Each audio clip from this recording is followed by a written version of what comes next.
Let's take a look at these examples. Again, we are going to convert decimal numbers to percent. Again, according to the formula, I have to multiply decimal number by 100% in order to obtain percent number.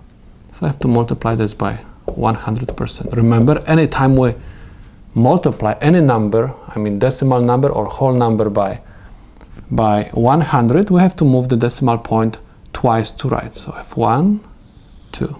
Okay, so my decimal point is going to be here right now. So I'm going to have 75.5%. Let's take a look at another example. Again, I have to multiply that number by 100%. I have to move my decimal point again twice to right.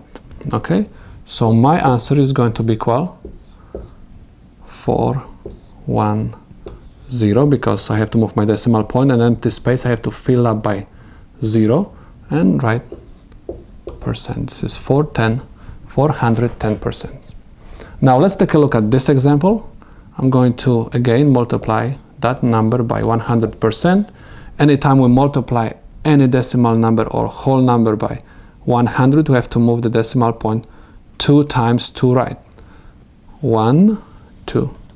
That's why my answer is going to be 0.8%.